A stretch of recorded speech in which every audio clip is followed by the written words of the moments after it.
Hello everyone, అందరు ఎలా ఉన్నారు? బాగున్నారా? అండ్ ఇది వచ్చేసి ఫ్రైడే రోజు మార్నింగ్ వ్లాగ్ అండి. హవీకి హెల్త్ అయితే బాగాలేదు కదా, ఇంకా యూరిన్ టెస్ట్ అయితే వచ్చింది, రిపోర్ట్ అయితే వచ్చిందని లాస్ట్ క్లీనింగ్ వీడియోలో అయితే పెట్టాను కదా. సో హాస్పిటల్కి వెళ్తే డాక్టర్ అయితే యూరిన్ ఇన్ఫెక్షన్ అవ్వడానికి 4 రీజన్స్ అయితే ఉంటాయంట. ఒకటి వచ్చేసి కంటిన్యూస్గా డైపర్లు వేసేసి అలాగే ఉంచేయడం వల్ల కూడా యూరిన్ ఇన్ఫెక్షన్ అయితే వస్తుంది. ఎవ్రీ 6 అవర్స్కి చేంజ్ చేయాలి. ఇంకొకటి వచ్చేసి మనము డ్రింకింగ్ వాటర్ తాగకుండా ఉన్న యూరిన్ ఇన్ఫెక్షన్ అవుతుంది. అండ్ ఈ డైపర్ వేయకపోయినా నార్మల్ క్లాత్ అయినా యూరిన్ పోయిగానే చేంజ్ అయిపోయినా యూరిన్ ఇన్ఫెక్షన్ అయితే వస్తుంది.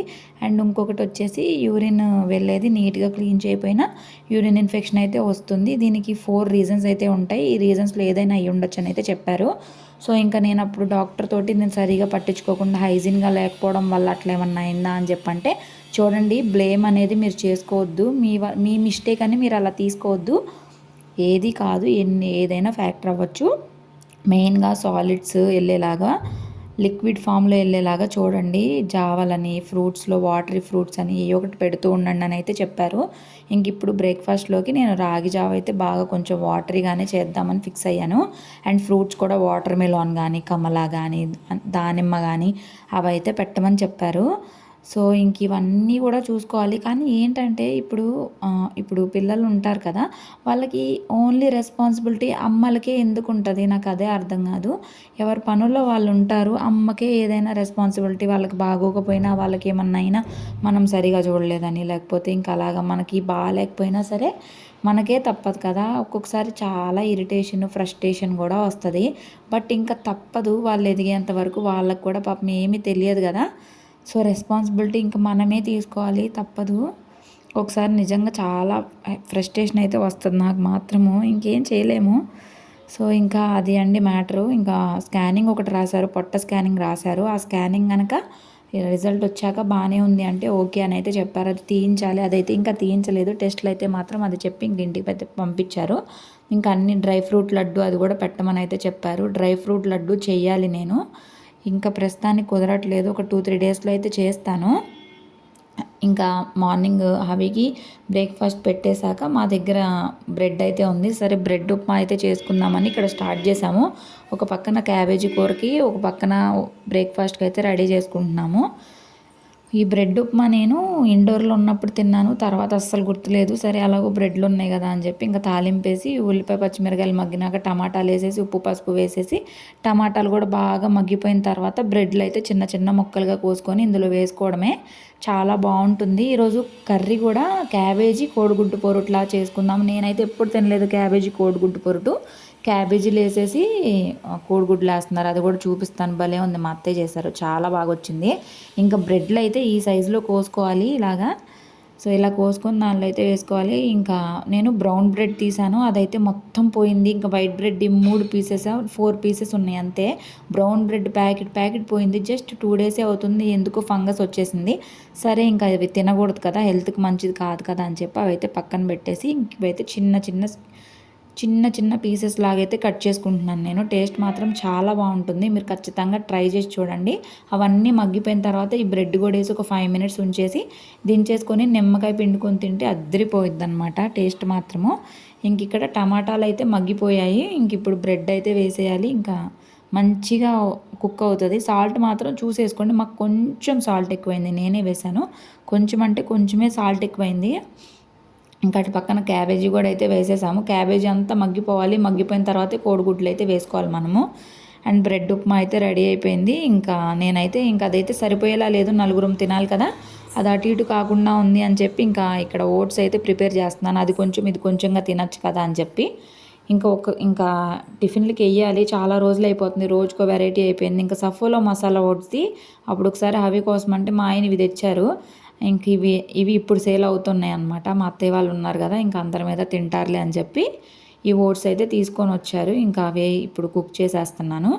ఇంక ఇది కూడా స్టవ్ మీద పెట్టి దానిలోకి వాటర్ పోసేసుకొని ఇంకా ఒక 3/4 వాటర్ పోసుకుంటే సరిపోతుంది. ఇంకా కుక్ చేసేసుకొని బ్రేక్ఫాస్ట్ చేయాలి. అప్పటికే 9:30 అట్లా అయిపోతుంది. ఈ మధ్య బ్రేక్ఫాస్ట్ బాగా లేట్గానే చేస్తున్నాము. యాక్చువల్లీ నైట్ డిన్నర్ తొందరగా, మార్నింగ్ బ్రేక్ఫాస్ట్ కొంచెం లేట్గా తింటేనే మంచిది. మన బాడీలో ఫ్యాట్ కూడా కరగడానికి ఛాన్స్ ఎక్కువ ఉంటుందన్నమాట. ఇంకా బ్రెడ్ ఉప్మా అయితే పక్కన పెట్టేసి ఓట్స్ అయితే కుక్ చేసుకుంటున్నాను. అవి అయితే ఆడుకుంటూ ఉన్నాడు.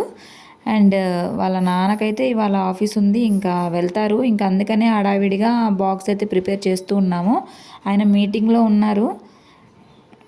ఇంకా ఆ వీక్ అయితే దారుణంగా అయిపోయింది. వాటర్ ఇంకా ఎవరు ఎలా కనిపించినా సరే తాపించాలి, అలా అయిపోయింది. ఇంక మేము అదే ఫిక్స్ అయ్యాము, ఎవరు కనిపిస్తే వాళ్ళు ఒక చిన్న స్పూన్తో అయినా పట్టించడానికి ట్రై చేయాలి అని చెప్పేసి. ఇంకా నిన్న మా చిన్నత్తయ్య ఒక ట్రిక్ కనిపెట్టారు. స్పూను వేసి గ్లాస్లో వాటర్ పట్టిస్తే తాగాడు అవి. సరే ఇంకా అదే ట్రై చేద్దామని అయితే అనుకుంటున్నాము. ఇంకా ఎంతవరకు తాగుతాడో తెలీదు. ఓట్స్ అయితే కుక్ అయిపోయాయి అండ్ ఇక్కడ బ్రెడ్ ఉప్మా కూడా రెడీ అయిపోయింది. ఇంక వీళ్ళకి బ్రేక్ఫాస్ట్ అయితే పెట్టేసేయాలి. ఇక్కడ వాళ్ళిద్దరైతే ఆడుతూ ఉన్నారు మంచిగా. ఇంకా మా వారేమో మీటింగ్లో ఉన్నారు, మా అత్తయ్య ఏమో ఇక్కడ ఉల్లిపాయలు అవి కట్ చేసుకుంటున్నారు క్యాబేజీలోకి. మా చిన్నత్తయ్య వాళ్ళ నాన్ వెజ్ తినరు, అందుకని క్యాబేజీ టమాటా వండడానికి సపరేట్గా అయితే కట్ చేస్తున్నారు. ఇంక ఈ బ్రెడ్ అంతా కూడా ఎంత ఫంగస్ వచ్చిందో చూసారు కదా. ఇంకా నేను ఇందాక వేసిన క్యాబేజీ కూర అయితే మగ్గిపోయింది. కారం కూడా వేసేసిన తర్వాత ఇప్పుడైతే ఒక 4 గుడ్లు అయితే వేస్తున్నాము. టేస్ట్ మాత్రం మామూలుగా లేదు, చాలా బాగా వచ్చింది. నార్మల్ కోడిగుడ్డు పొరట్లాగే వచ్చింది. ఒక పక్కన అన్నం కూడా కుక్ అయిపోయింది. అన్నము కూర 2 అయిపోయాయి. ఇంక అయిపోయింది అనుకోండి, మా వారికి బాక్స్ పెట్టేస్తే నాకైతే పని అయిపోతుంది. ఇంక ఇంట్లో పని అంటారా నిదానంగా చేసుకోవచ్చు. నిన్న ఇల్లంతా డీప్ క్లీనింగ్ చేశాను కదా, నాకైతే అస్సలు బాగాలేదు. ఫుల్ బ్యాక్ పెయిన్ వచ్చేసింది. చెప్పాను కదా టిప్పు, ఇదిగోండి ఇలా గ్లాస్ తోటి వాటర్ తాపించడమే. ఒక 2-3 స్పూన్స్ అయినా తాగుతాడు అలాగా. లేదంటే ఇంకా మామూలుగా అయితే తాగట్లేదు. ఇంకా అలాగే ట్రై చేస్తున్నాం మేము. కూర అయితే చూసారు కదా, కుక్ అయిపోయింది. భలే ఉందిలేండి టేస్ట్ మాత్రం. నేను ఫస్ట్ టైం తింటున్నా, మీరు కూడా తెలియపోతే ట్రై చేయండి. ఇక్కడ టమాటాలు క్యాబేజీ కూర అయితే వండేస్తున్నారు మా చిన్నత్తయ్య కోసం అని చెప్పి. ఫ్రైడే కదా, మా చిన్నత్తయ్య అయితే నాన్ వెజ్ తినరు, అందుకని సపరేట్గా అయితే వండేస్తున్నారు. మేమైతే తింటాము. నేనైతే ఓన్లీ సాటర్డే తప్ప అన్ని రోజులు తింటాను. మా వారైతే మంగళవారం, గురువారం, శనివారం అన్ని రోజులు తినరు. ఇక మా వారు ఆఫీస్కి వెళ్ళిపోయారు. ఇంకా బాగా ఎండ ఉంది వాళ్ళైతే. ఇక వీళ్ళైతే పెత్తనాలు చేస్తున్నారనమాట. హవి గారు బయటకు వచ్చేసి నిద్రపోయి లేచాడు. నిద్రపోయి లేచి ఇంకా బయటకైతే వచ్చి ఇంకా ఆడుకుంటూ ఉన్నారు. నేను వాషింగ్ మిషన్ వేస్తున్నాను. ఆల్రెడీ బట్టలు ఆరేసాము, బట్ ఎండ అయితే బాగుంది కదా, ఎందుకులే, ఎప్పుడు ఎలా ఉంటుందో క్లైమేట్ చెప్పలేం కదా. ఇది వింటర్ సీజనో రెయినీ సీజనో లేకపోతే ఎండాకాలమో కూడా అర్థం కానట్టుంది, రోజుకో రకంగా ఉంటుంది. అందుకని ఇంకా మిషన్ అయితే ఆన్ చేశాను. మా పక్కింటి వాళ్ళు ఇవాళ ఇవైతే ఇచ్చారు, చనకలు గుగ్గిళ్ళు అన్నీ కలిపి ఉడకబెట్టారు. చాలా రకాలు ఉన్నాయి ఇందులో, కొన్ని పేర్లు కూడా మాకు తెలీదు. వాళ్ళు ఏమేమి అంటారో మరి. ఇవి మనకి హెల్త్కి చాలా మంచిది కదా. ఇంకా సరే హవికైతే పెడదాం కదా అని చెప్పేసి ట్రై చేస్తున్నాను. అత్తయ్య పెట్టారు, తినలేదంట. సరే కొంతసేపు ఇట్లా ఆడుకొని ఇస్తే తింటాడులే అని చెప్పి అయితే చూస్తున్నాను. మేమైతే తిన్నాము. అంటే ఇలాంటివి ఇంట్లో మనం ఉడకబెట్టుకుని తినచ్చు, కానీ మనకేంటంటే బేసిక్గా మంచి తినాలి అంటే బద్ధకం వచ్చేస్తుంది. అదే ఈ కూల్ డ్రింక్స్, హాట్ చిప్స్ ఇవన్నీ అనుకోండి మనకి ఈజీగా దొరికిపోతాయి కదా, దానివల్ల మనకి ఇంకేం తెలీదు. ఇక్కడ తినమంటే అన్నీ పడేసి గందరగోళం చేస్తున్నాడు మంచం అంతా. ఇక అలా చేస్తూ ఉన్నాడు. ఈరోజు అవి మాత్రం నాకు చుక్కలు చూపించాడు. కూర్చొని ఇట్లా, నుంచొని ఇట్లా, నన్ను అసలు ఏ పని చేయనివ్వట్లేదు. నాకైతే ఫుల్ ఇరిటేషన్ వచ్చి అరిచేసాను కూడా హవీనైతే. అసలు ఏమి చేయనివ్వడే, ఆయన చుట్టూనే తిరగాలంటాడు. ఏంటో మరి, ఇంకా వాళ్ళకి ఏం తెలీదు. బట్ మనకి ఒక టైంలో ఫ్రస్ట్రేషన్ వచ్చేస్తూ ఉంటుంది కదా, ఇంకా అలాగా. ఈ తినమంటేనే ఇదిగోండి చూడండి, ఆడి ఆడి ఆడి ఆడి ఆడి లాస్ట్కి తింటాడనమాట. కొంతసేపు మనము ఫుడ్ని ఇవ్వాలి, ఆయన పాడు చేసిన తర్వాత తినాలి అనిపిస్తుంది కదా, అప్పుడు తింటాడు. ఇంక ఫైనల్గా కాసేపు ఆడాక ఇదిగోండి ఇక్కడ తింటా. ఈ చైర్ని చూడండి ఎలా ఇసిరి కొడుతున్నాడు. ఎక్కడ మా కింద ఓనర్స్ ఉంటారనమాట. ఈ సౌండ్కి ఎక్కడ వాళ్ళు వస్తారని మాకు భయం వేస్తూ ఉంటుంది. దన కొడితే వాళ్ళకి డిస్టర్బెన్స్గా అనిపిస్తుంది కదా, అందుకని. ఇక లాస్ట్ వీక్ తెచ్చామండి చిలకడ దుంపలు. అవైతే ఇంక ఉడకబెట్టకుండా అలాగే ఉండిపోయాయి. సరే ఇంక ఇవాళ ఉడకబెడదాము, తినేద్దాము, పాడైపోతాయి కదా అని చెప్పి నీట్గా వాష్ చేసి వాటర్ కొంచెం సాల్ట్ అయితే వేసి ఒక 3-4 విజిల్స్ రానిచ్చాను. మంచిగా అయితే ఉడికిపోయాయి. ఇంక ఇవి తీసేసి అవికి అన్నం అయితే కుక్ చేయాలి. నార్మల్ రైస్ తినట్లేదు కదా, నార్మల్ రైస్ క్యాబేజీ అంటే తింటాడో తినడోలే అని చెప్పి ఇంక బియ్యము పెసరపప్పు అయితే చాలాసేపటి నుండి నానబెట్టి పక్కన పెట్టి ఉంచేసాను. ఇంకా అదే కుక్ చేస్తున్నాను. అంతా ఒక్కసారి తినడు, తిన్నంత వరకు తింటాడు, లేదంటే ఇంకా లేదనమాట. ఏంటో నా ఆశ కోసం అంటే అంటారు కదా, కడుపు నిండినా కళ్ళు నిండవన్నట్టు, అలాగా మనకి కళ్ళకి నిండుగా కనిపించదు అనమాట. అందుకని కొంచెము సాల్ట్ను జీలకర్ర అయితే వేసేసాను. ఇంకా దీనిలోకి పొటాటో కూడా వేద్దాము, పొటాటోస్ ఉన్నాయి కదా అని చెప్పి పొటాటో కూడా అయితే వేసేస్తున్నాను. మామూలుగా అయితే ఇలా ప్లెయిన్గా అయినా పెట్టేసేయచ్చు. దీనిలో పెప్పర్ పౌడర్ అట్లాగా జల్లేసుకొని పెట్టుకుంటే పిల్లలకి కొంచెం టేస్టీగా అనిపిస్తుంది. ఇలా పెట్టినా కూడా నెయ్యి వేసి వాళ్ళు చాలా ఇష్టంగా తింటారు. పిల్లలు మీకు చిన్న పిల్లలు ఎవరైనా ఉంటే ఇలా ట్రై చేయండి. అండ్ ఇందులోనే ఆల్ వెజిటేబుల్స్ వేసి కూడా పెట్టచ్చు. క్యారెట్, బంగాళదుంప, టొమాటో అన్నీ కలిపి వేసినా కూడా చాలా టేస్టీగా ఉంటుంది. వాళ్ళకు కూడా అన్నీ చక్కగా బాడీకి వెళ్తూ ఉంటాయి. ఇంక ఇక్కడ నేను పొటాటోస్ అయితే పెద్ద సైజులోనే కట్ చేసుకుంటున్నా. పెద్ద సైజులో ఉంటేనే అవి ఉడికినాక మనము స్మాష్ చేసుకోవడానికి ఈజీగా ఉంటుంది. చిన్న చిన్న పీసెస్ అయితే అవి నలగవు అనమాట. అందుకే నేను పెద్ద పెద్దగానే కట్ చేసుకున్నాను. ఒక 3-4 విజిల్స్ వచ్చినాయి అంటే మంచిగా కుక్ అయిపోతుంది రైస్ అయితే మాత్రము. ఈ బుజ్జి కుక్కర్ అయితే మా అత్తయ్య వాళ్ళు తీసుకొచ్చారు కదా అప్పుడు, ఇంకా అదే వాడుతున్నాను హవి కోసం అని చెప్పి. పెద్ద కుక్కర్లో పెట్టేదాన్ని అదివరకు అయితే, ఇప్పుడైతే చిన్ని కుక్కర్లో పెట్టేసుకుంటున్నాను. ఇంక ఇవైతే ఇలా వడగట్టి పక్కన పెట్టేసుకున్న వాటర్ అంతా పోతాయి, ఇంకా తినేసేయచ్చు అని చెప్పి. హవికి ఇవి పెడితే చాలా మంచిది హెల్త్కి అయితే. బట్ హవి ఇవి తినట్లేదు. ఏమో నా ఆశ, తింటాడు కదా చిన్న పీస్ అయినా అని చెప్పి ఇంకా చిన్న పీస్ అయితే తీసుకెళ్ళి పెట్టడానికి ట్రై చేస్తున్నా. తింటాడో తినడో తెలీదు, చూద్దామని చెప్పి. చూసారు కదా, ఫస్ట్ అయితే నోరు తెరుస్తాడు, తర్వాత టేస్ట్ చూసి వద్దు వద్దు వద్దు అంటున్నాడు. మళ్ళీ ఇంకోసారి ట్రై చేయాలి. మళ్ళీ ట్రై చేస్తే ఒకసారి తిన్నాడు, ఇంక అస్సలు తినలేదన్నమాట. తర్వాత ఇక మేమే తినేసాం అందరము. దాని తర్వాత ఇంక ఇక్కడ అన్నం అయితే అయిపోయింది. ఇంక ఇదైతే కొంచెము వాటరీగానే ఉంది. ఇక ఇది మెదుపుకోవాలి. మెదుపుతానంటే నా చంకలో ఎక్కాడు, ఇంకా దిగడంట. ఇంకా దానిలో చేయబెడతాను అంటాడు, అదేమో కాలిపోతుంది కదా, అలా అనమాట. ఇంక ఇక్కడైతే కొంచెమే పెట్టుకుంటున్నా, ఎందుకంటే ఇంతకంటే ఎక్కువ అస్సలు తినడు. ఇది తింటే గ్రేట్ అనమాట. సో అది ఇంకా కొంచెం నెయ్యి అయితే వేసుకొని పెట్టేసుకోవాలి. ఇంకా నేనైతే క్యాబేజీ కోడిగుడ్డు పొరోటా వేసుకొని తింటున్నా. టేస్ట్ మాత్రం చాలా బాగుంది. ఇంక దాని తర్వాత అవి పడుకున్నాడు. అన్నం తినేసాక పడుకొని 3 o'clock అట్లా లేచాడు. అట్లా లేచినాక మా అత్తయ్య వాళ్ళైతే అప్పటికప్పుడు అనుకున్నాం అనమాట, ఏమన్నా పిండి వంటలు చేసుకుందాము, ఇంకా స్టార్ట్ చేద్దాము. ఇల్లు క్లీనింగ్ కూడా అయిపోయింది కదా బాబుతోటి. ఒక్కో రోజు కుదిరిద్ది, ఒక్కో రోజు కుదరదు కాబట్టి ఈరోజైతే చేసుకుందామని చెప్పి స్టార్ట్ చేసాము. అసలు ఏం చేసాము, ఎన్ని పిండి వంటలు చేసాము అనేది నేను నెక్స్ట్ వీడియోలో అయితే షేర్ చేస్తాను. ఇప్పటికే వీడియో అనేది లెంత్ అయిపోతుంది కాబట్టి ఆ వీడియో నేను ఇక్కడైతే యాడ్ చేయట్లేదు. మేమైతే ఇక్కడ తీపి గవ్వలు కారపు బూందీ ఉంటుంది కదా, అవైతే చేసాము.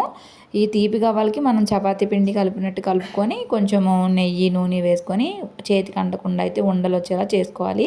చిటికెడు సాల్ట్ వేసుకోవాలి, అంత ఎక్కువ సాల్ట్ వేసుకోకూడదు. తీపి గవ్వలే చేస్తున్నాము. కారపు గవ్వలు లాస్ట్ టైం తెచ్చినాయి అంతే ఉన్నాయి. తీపి గవ్వలు అయితే నేనే తినేసాను మొత్తము. ఎవరు తినలేదు, మొత్తం నేనే తినేసాను. బాగా వచ్చాయి అప్పుడు. అందుకని ఇప్పుడు కేజీ పిండికి అయితే కలుపుకుంటున్నాము. ఆ రోజు 3:30కి స్టార్ట్ చేస్తే మాకు అంతా అయిపోయేసరికి 8:30 అయిపోయింది. దాని తర్వాత మా పని కూడా అయిపోయింది. అందరి పని అంత పని ఉంటుంది కదా, చాలా అంట్లు వచ్చాయి. చాలాసేపు ఇవన్నీ చెయ్యాలి, స్టవ్ దగ్గర నుంచోవాలి, నూనె దగ్గర, అలాగా చాలా అయిపోయింది. సో ఇంకా పిండి వంటలు అయితే స్టార్ట్ చేసాము. ఇంకా మాకు వీలైనప్పుడు తొందరగానే కంప్లీట్ చేసుకుంటాము. ఇంకా సాటర్డే సండే మాత్రం కొంచెం రెస్ట్ తీసుకుంటాము, ఎందుకంటే మా వారు ఉంటారు కదా. ఇంకా ఆయన ఉన్నప్పుడు చేస్తే కొంచెము బాగుండదు, చిరాకు పడుతూ ఉంటారు, ఎందుకు ఇప్పుడు పెట్టుకున్నారని చెప్పి. అదే ఇంకా మా వారు ఆఫీస్కి వెళ్ళిపోయినప్పుడు చేసుకున్నాం అనుకోండి, ఇబ్బంది ఉండదు. అవి ఆడుకుంటాను, ఎట్లా గొట్ల ఉంటాడు. ఈ పిండి మాత్రమే కలిపానండి, తర్వాత అయితే మా అత్తయ్య వాళ్ళే చేస్తారు మ్యాక్సిమం. నెక్స్ట్ వీడియోలో చూస్తారు మీరు. సో ఇక్కడతో వ్లాగ్ అయితే ఎండ్ చేస్తున్నాను. ఐ హోప్ మీకు నచ్చిందని అయితే అనుకుంటున్నాను. సో యూటీఐ ఇన్ఫెక్షన్కి కారణాలు అయితే ఇవేనండి. మీకు చిన్నపిల్లలు ఉంటే కనుక జాగ్రత్తలు అయితే తీసుకోండి. రెస్పాన్సిబిలిటీ అంతా అమ్మదే అని చెప్పి మిమ్మల్ని మీరు బ్లేమ్ అయితే చేసుకోవద్దు. సో జాగ్రత్తగా ఉండాలి, జాగ్రత్తగా తినాలి, వాటర్ అనేది ఎక్కువగా తాగాలి. ఈవెన్ చిన్నపిల్లలనే కాదు, పెద్దవాళ్ళకైనా ఇవన్నీ వర్తిస్తాయి. వాటర్ అనేది మెయిన్గా తాగాలి ఎవ్వరమైనా సరే, లేదంటే మాత్రము హెల్త్ ఇష్యూస్ అనేవి వచ్చేస్తాయి. కాబట్టి మన హెల్త్ మన చేతుల్లోనే ఉంటుంది. ఎందుకు తీసుకెళ్ళి డబ్బులన్నీ హాస్పిటల్ వాళ్ళకి పోయడము, మన హెల్త్ని మనమే జాగ్రత్తగా చూసుకోవడం బెటర్ కదా. సో అదండి హవీకి అయితే జరిగిన విషయము. ప్రస్తుతానికి ఒక 7 డేస్కి కోర్స్ అయితే రాశారు. 7 డేస్ అయిపోయిన తర్వాత మళ్ళీ ఒక 3 డేస్ గ్యాప్ తీసుకొని మళ్ళీ యూరిన్ కల్చర్ అనేది ఒకటి టెస్ట్ అయితే ఉంటుంది. అది చేస్తే కనుక ఇంకా దానిలో లేదంటే ఓకే, ఇంకా పొట్ట స్కానింగ్ కూడా తీయాలి. అది ఎలా చేస్తారు ఏంటి అనేది మాకు కూడా తెలియదు. ఉంటాడా ఏడుస్తాడా కూడా తెలీదు. ఒక స్కానింగ్ సెంటర్కి అయితే రాశారు. ఇంకా అక్కడికైతే వెళ్తాము. రేపు వెళ్ళి ఆ స్కానింగ్ అనేది తీసుకొని ఆ రిపోర్ట్స్ కూడా డాక్టర్కి చూపించేసి ఇంకా మేడం ఏం చెప్తారో చూసి అయితే రావాలి. సో ఓకేనండి, ఇక్కడతో వ్లాగ్ అయితే ఎండ్ చేస్తున్నా. కంటిన్యూషన్ అనేది నెక్స్ట్ పార్ట్లో ఉంటుంది, స్కిప్ చేయకుండా ఎక్కడైనా చూసేయండి. దానిలో డీటెయిల్డ్ కొలతలు కూడా చెప్పేస్తాను మీకు. మా అత్తయ్య వాళ్ళ స్టైల్లో. వాళ్ళైతే చాలా పిండి వంటలు చేస్తారు కదా, నాకైతే అస్సలు పిండి వంటలు ఏమీ రావు. ఇప్పుడే నేనైతే చేయాలి, నేర్చుకోవాలి అని చెప్పి అయితే అనుకుంటూ ఉన్నాను. Thank you so much for watching. Bye bye.